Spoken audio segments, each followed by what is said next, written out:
Good afternoon to you. Mark Sudduth, HurricaneTrack.com here. It's time for the Hurricane Outlook and Discussion. And as the title says there, let's get rid of me. What does the GFS have against Florida? Well, I'm going to explain that here in just a minute. It's not a personal thing, but you've probably been seeing the GFS and what it has been up to. So we're going to talk about that. I've got a great Twitter thread to show you today, Monday, May 16th, 2022. As we break down what's happening out there. It's officially the Eastern Pacific hurricane season. The Atlantic season doesn't officially get started until June 1st, but the National Hurricane Center is issuing tropical weather outlooks for both the Atlantic and the Eastern Pacific. I know it's confusing, like, why not just make the Atlantic season start May 15th as well? Not up to me, but there it is nonetheless. So let's see what we've got going on out there. First, sea surface temperature anomalies. This really does set the tone. Strong La Nina here. Well, it's not officially strong, but it certainly is prevalent. And then the very warm look to this horseshoe shape in the Atlantic, the tropical Atlantic, the northeast Atlantic, especially right here off the coast of the Iberian Peninsula. This has got to be screaming very active season to people like Dr. Phil Klotzbach. And yes, it is. Even the deep tropics out here, quite a bit warmer than the long-term average. A setup for a very busy season once it commences officially here in a couple of weeks. Zooming into the Gulf of Mexico, and you can see the entire Gulf with just a couple of exceptions here of blues in there. Everything else is red and orange and even deep red, as the Gulf quite a bit above the long-term average sea surface temperature-wise. These are anomalies, departures from the long-term average. Up here in the northwest Atlantic, very warm as well relative to the long-term average, with different areas and patches of below normal water temperatures thrown in. But the by and large look to the entire Atlantic, and this is a look off the coast of Africa, the Iberian Peninsula here, the deep tropics from Africa out towards the Lesser Antilles, and then going back to the main map here. That, I keep saying it, that is a classic look overall for a very busy hurricane season. We have seen numerous updates come out, different seasonal forecasts. Ben Knoll has been talking about them. Other people that we follow on Twitter talking about these, Eric Webb and others, that the modeling, the climate models are suggesting in their forecasting, the ensembles and the way they predict the upward motion pattern and the rainfall and precipitation patterns, all of it, the shear, the sea surface temperatures, the lack of El Nino, it's all there. It is stacked in favor of the deck is a very busy hurricane season coming. So that doesn't guarantee it, right? But it is certainly suggesting that we're going to have a very busy season. So, you need to take it seriously and be ready to the best of your ability. Actual sea surface temperatures, most of the Gulf now at least 26 Celsius or higher. Only this one area in the northeast Gulf is a little bit cooler than that right now. Everything else right at that 80 degree Fahrenheit or 26 Celsius. A little area down here, this is from upwelling, the strong southerly winds that come along, and it blows the water away from the northern Yucatan, and you get upwelling, and that's a result of. The Atlantic also warming up. There's the 26 Celsius line, or 80 degrees Fahrenheit, roughly, nosing its way up into the heart of the Gulf Stream. There's 25 Celsius. Pamlico Sound warming up, the Neuse Trent Rivers, the Albemarle Sound areas in Onslow Bay, down towards Charleston, Myrtle Beach, Savannah. Your water temperature is on the way up, so if you're going to head out to the beach this weekend, water temperatures will be in the low to mid-70s in your area. But, of course, the mid-Atlantic states down off of the northern Outer Banks, a little too chilly in my humble opinion. But it'll get there by July 4th. We got a ways to go. The water temps are a-warming. So, in the Atlantic here, the infrared satellite imagery courtesy of Tropical Tidbits. Lots of upper level winds that are very strong. You can see that just from looking at this animation. Down in the deep tropics, upper level winds too strong as well. Even though we have a little bit of a tropical wave, looks like trying to move through the eastern Caribbean. We'll look at that on the Vorticity analysis in just a moment. But it's early. We're still mid-May. It's not mid-August. Eventually, this area of the Atlantic all through here will become much more active with energy. These areas of showers and thunderstorms, the tropical waves, we'll have to watch those closely. But so far, there's nothing that stands out to be worried about And yes, I'm alluding to what the GFS has been showing. We'll get to that in just a moment. First, the vorticity. You know, it's one thing to look at the cloud shot, but then how are the clouds doing beneath them? Are they organizing into areas of spin in the atmosphere? And the answer is, down in the deep tropics here, no. We don't see anything coming together, no areas coming together. You always have these little streams of vorticity that come off the high rugged terrain of northwest Colombia in South America. That's a very different process and difficult to explain. But sometimes these little pieces of energy that will come off these high mountains will end up in the Western Caribbean or Southwestern Caribbean, to be more specific. And if a tropical wave comes along and you've got a good Central American gyre in here, it helps to sort of ignite the flame, if you will. And that's what the GFS has been trying to pick up on to some extent. And we'll look at that in more detail, like I said, in just a moment. In fact, let's do it now. Sorry, we're already ready, aren't we? So, over the last several days, rewinding back to last week when I was out in the Great Plains, doing some testing of equipment, and by the way, that went really well. We're trying to work on different camera systems that we can deploy that might run 6, 12, maybe 18 hours, because we've got plenty of them that'll run for 3 days plus. But how about rapid deployment for severe weather supercells, maybe even eventually tornadic supercells? We're getting there. Got to figure out how we're going to play the Tornado Alley area, because there's a lot of people involved out there. But anyhow, I was out there, and yes, we were looking at the models, and yes, we were seeing what people were saying on Twitter. People call it weather Twitter. And yes, we saw this. Now, this is going back to 0Z Friday night into Saturday. I think it is the 13th into the 14th. Friday was the 13th. So this is the 0Z model Friday night into Saturday of this past week. What did it show? And by the way, I want you to focus on this area right down here. All right, that's going to be our suspect area, so to speak. So let's put this into motion, if this will allow me to. There we go. So you see these little pieces of energy that have been coming off of South America down there. And last Friday night, at about day 5, one of those pieces of energy came off, kind of got involved with a tropical wave. There's a little bit of a wind shift in there. And the GFS just kind of went crazy with it, as you know, and people have been talking about on Twitter, on weather Twitter, as they say. And it was able to get its act together, aided by a change in wind direction down here. See these barbs? You got this little gyre, this large cyclonic area that helps to support development. It brings unsettled weather, rain for Central America. It's called the Central American Gyre, and this is kind of like a focusing mechanism for showers and thunderstorms. It's one of the breeding grounds early and late in the hurricane season, and we're really early. So what happened? In a week out, so this would be this coming Friday night, the GFS was suggesting that that energy would coalesce and become a tropical storm, a tropical cyclone, depression, storm, hurricane, whatever. Eventually it does become a hurricane in the model. To the southwest of this very well-established ridge, and you can see these different layers in the atmosphere here. Looks like a topo map. It's a very common occurrence. You know, that makes meteorological sense overall, but is it true? Is it going to happen? A lot of people wondering. I will say a lot of people held great restraint from posting 8, 9, 10, 12 day singular images from the GFS on my Twitter feed. I don't follow thousands of people. I got 100 and something.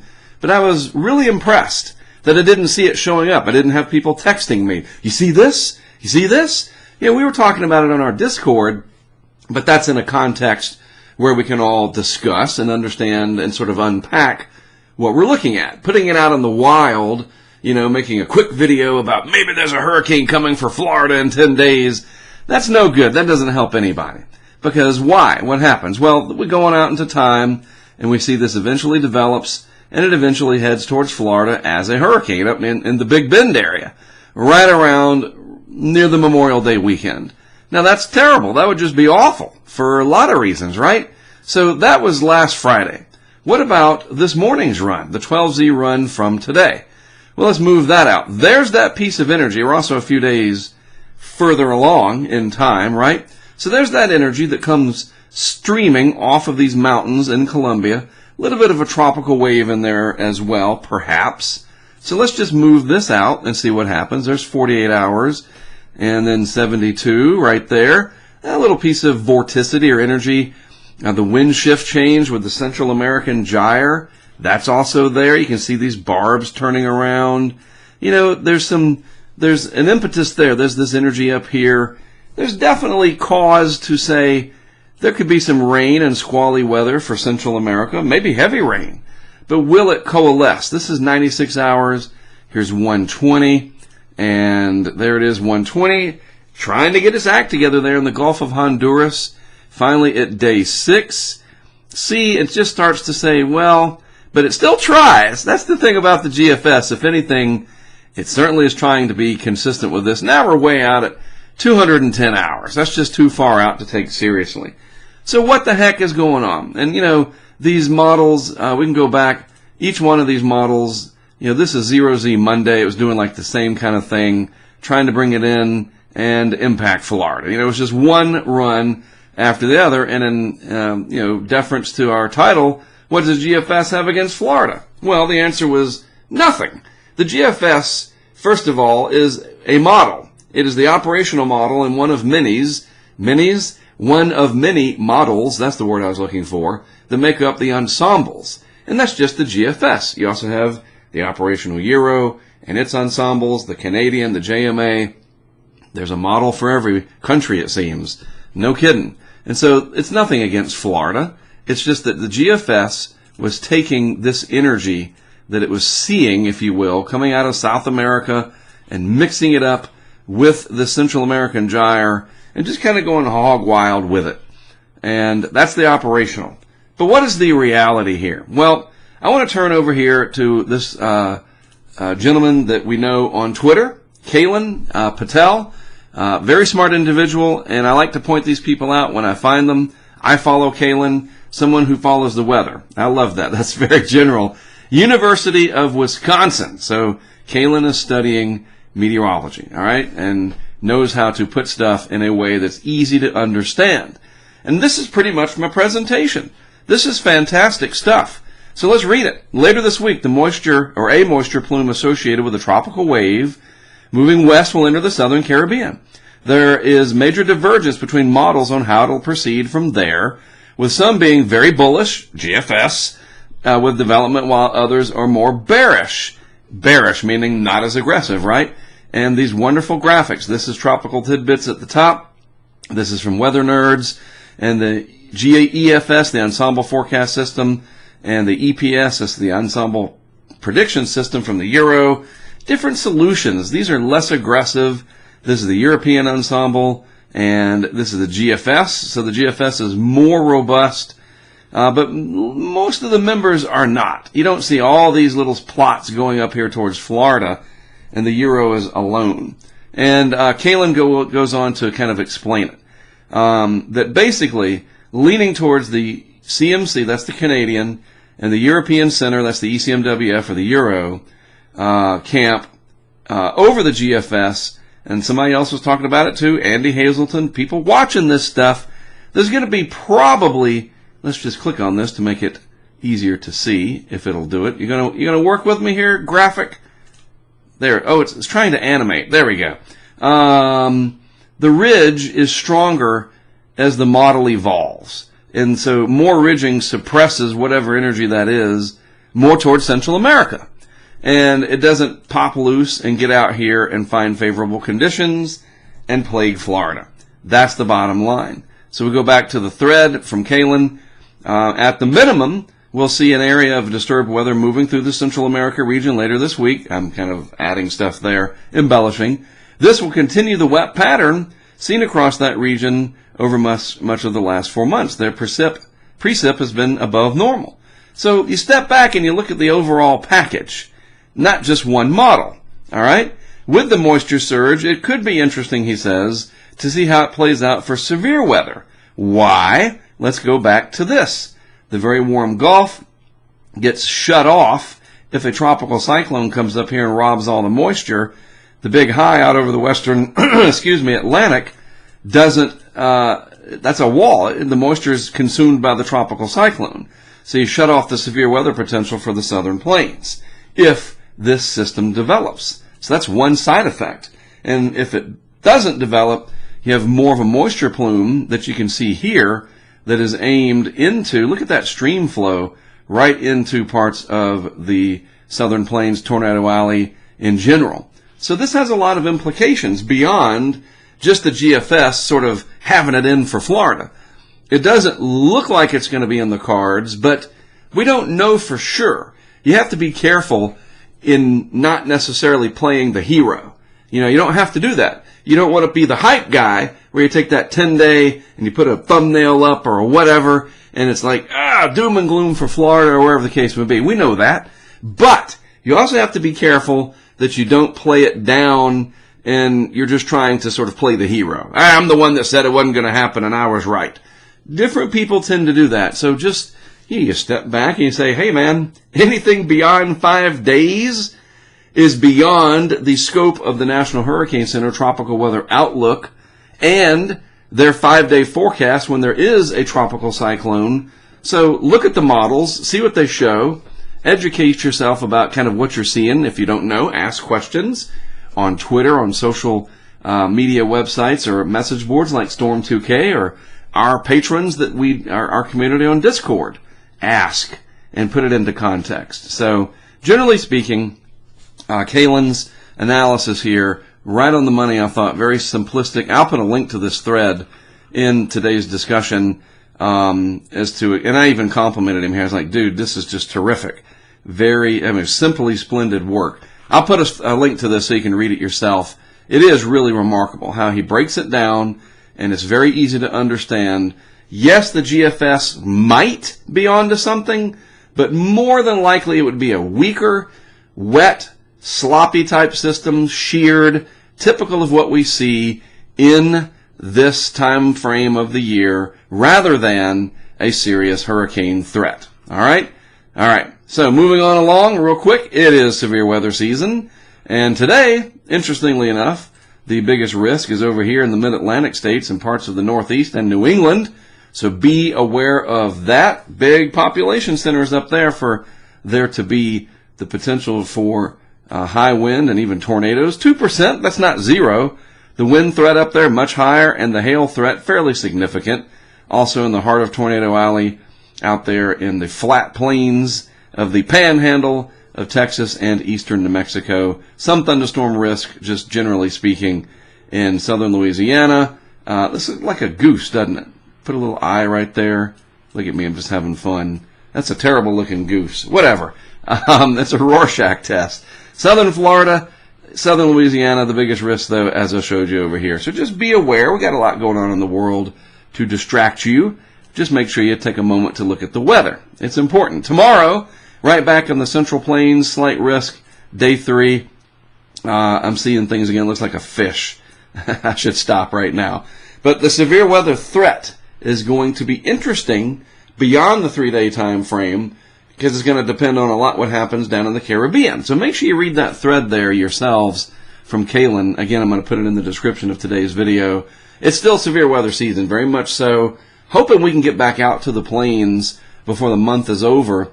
Basically between now and June 15th, I want to go out there at least one more time and get a day when we have organized supercells and try to put some of our new ideas to use. We'll talk about that more later. But as I see this, it reminds me that, yep, I do want to go back out there. Again, a couple things I want to point out to you, because folks have been buying the tracking charts. I appreciate that. You've been emailing me saying, hey, I got mine. Some of you even tagged me on Twitter. That's awesome. It's at the HurricaneTrack store. We still have some left. Nice poster size, 18 by 24. Got some T-shirts. We're working on the store. People have encouraged me to develop some merch, and I'm working on it. You know, we're going to get there. We'll add a few cool new things going forward. But if you want to get on the HurricaneTrack store, that's how you do so. And I hope that you will follow on the Twitter right there. CJ handles most of our Facebook stuff. Thank you, CJ. CJ was with me last week, as was Matt. Both of them patrons on Patreon. They actually help out in person. But we're on YouTube, of course, and we are supported through crowdfunding on Patreon. It's connected to our Discord server now, which is pretty awesome. I was missing that all these years. Discord is fantastic. You guys probably already know that. I'm just late to that party. But anyway, that's our social media stuff and how to connect with us on Patreon if you're so inclined. All right. Well, let me tell you a couple things we're working on, then I'll let you go. Going to do some different thumbnails just to kind of change things up a little bit. Going to avoid the clickbait all the way, but not be so just boring and it's a hurricane outlook discussion for May 16th. Somewhere in the happy medium, all right? Your job, please, like the video, share the video, and tell people what we're doing. That's all I'm asking. If you like what we're doing, tell people about it. Put it on your social media, and let's grow this thing to the best of our ability. And on my side of the things, I'm going to be building a new backdrop, kind of a studio, so that we have a different overall look. It'll look more like a professional YouTube channel should. Not that this isn't, but I mean, this is my office in my room in the house here. It's still going to be another room in the house, but you won't know the difference. It's going to look like a nice studio when we're all said and done. So I'm hoping, fingers crossed, all of them, all four of them that I can cross, that'll be ready by June 1st. And I'm going to also include, third thing, an introductory, like animation with some music and whatever, an intro. And then we'll have an outro as well. And I lied, actually, there's one more thing. I'm on TikTok. I haven't added it. I know you probably, wait, what'd he say? I need to add that right there. Yes, I'm on TikTok. The good news is it's easy. It's all HurricaneTrack. Twitter's HurricaneTrack, Facebook's HurricaneTrack, YouTube's HurricaneTrack, and I couldn't believe it, but TikTok, HurricaneTrack, all one word. So we need to get our art department to add TikTok there. What will I be posting on TikTok? Just various and sundry clips from the past. When we're out in the field, a couple of updates here and there, and we'll grow it. We'll see how we do with it and where it takes us. I'll kind of let TikTok decide. It's a younger crowd, but hey, the younger crowd eventually becomes an older crowd, and they might be in the position to one day support what we're doing through our crowdfunding. And I started off as a youngster liking the weather, so why not? All right, that's it. Let me get this online for you guys. I do appreciate you tuning in as always. I am Mark Sudduth, HurricaneTrack.com. I'll be back with more for you tomorrow.